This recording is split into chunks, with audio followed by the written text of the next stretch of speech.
My name is W. Clement Stone. As General Manager of the Napoleon Hill Associates, it is my privilege to introduce you to Napoleon Hill. How do you do? I'm very happy to have this personal visit with you. Won't you be seated, please? And now, may I request that you forget all your problems and just relax while I bring you the master key with which you may unlock the door to any opportunity that your mind can conceive. The master key consists of 17 principles, the first of which is definiteness of purpose. Right here at the beginning of our visit, I'm going to make you a promise. If you will decide definitely what you want most during your entire lifetime and write it down on paper so that I can read it, I will give you the master key with which you may open the door to the attainment of your desires, whatever they may be. The exact moment when I will deliver this master key to you will depend entirely upon when you are ready to receive it. This is the first of 13 messages that I will deliver to you. Now, in each message, I will describe the master key in terms that you will understand, if you are ready to understand. And now I shall give you the first cue as to the nature of the great master key which has been responsible for all the great successes in every calling, in every part of the world. Please listen carefully to what I have to say, because you may discover the secret of the master key in this first visit.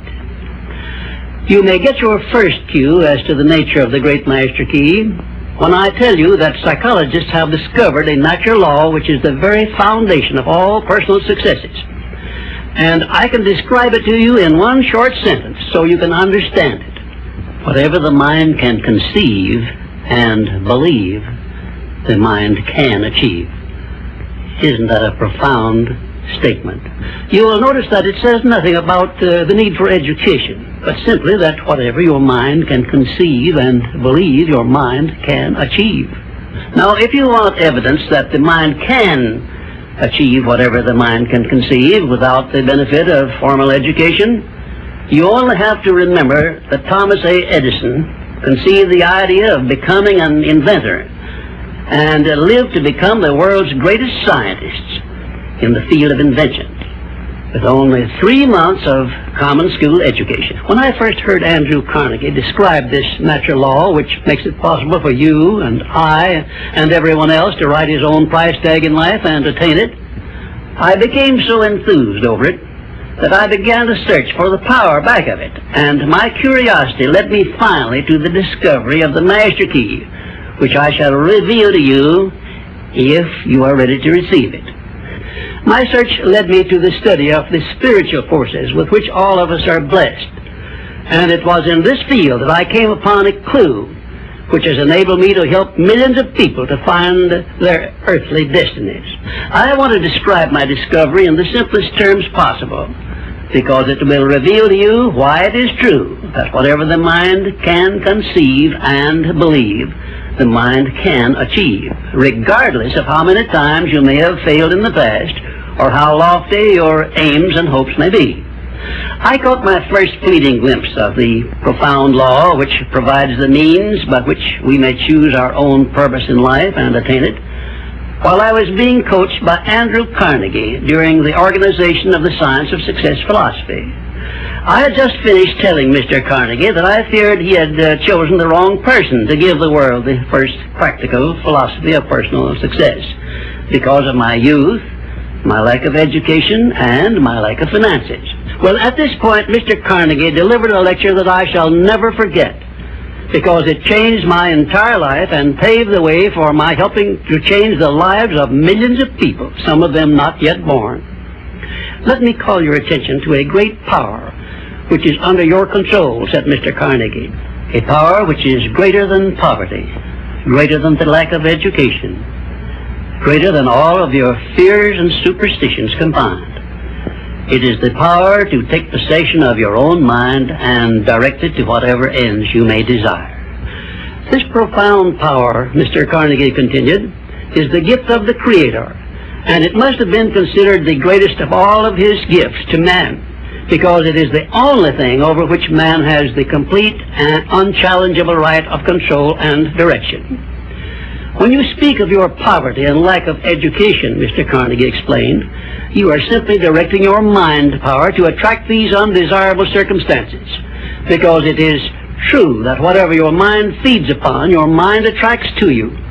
Now you see why it is important that you recognize that all success begins with definiteness of purpose, with a clear picture in your mind of precisely what you want from life.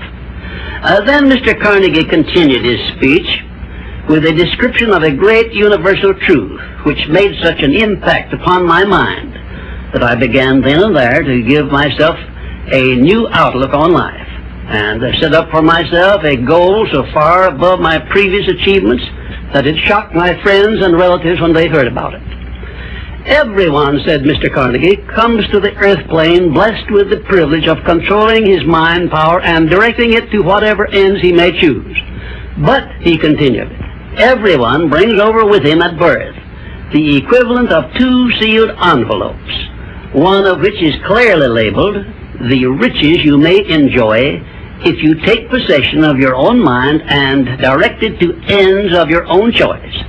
And the other is labeled, the penalties you must pay if you neglect to take possession of your mind and direct it. And now let me reveal to you, said Mr. Carnegie, the contents of those 2 sealed envelopes. In the one labeled riches is this list of blessings. 1, sound health. 2, peace of mind. 3, a labor of love of your own choice. 4, freedom from fear and worry. 5, a positive mental attitude. 6, material riches of your own choice and quantity. In the sealed envelope labeled penalties, Mr. Carnegie continued, is this list of the prices one must pay for neglecting to take possession of his own mind. 1, ill health. 2, fear and worry. 3, indecision and doubt. 4, frustration and discouragement throughout life. 5, poverty and want. 6, and a whole flock of evils consisting of envy, greed, jealousy, anger, hatred, and superstition. Now, my mission in life is to help you and everyone who needs my help to open up and use the contents of the sealed envelope labeled riches.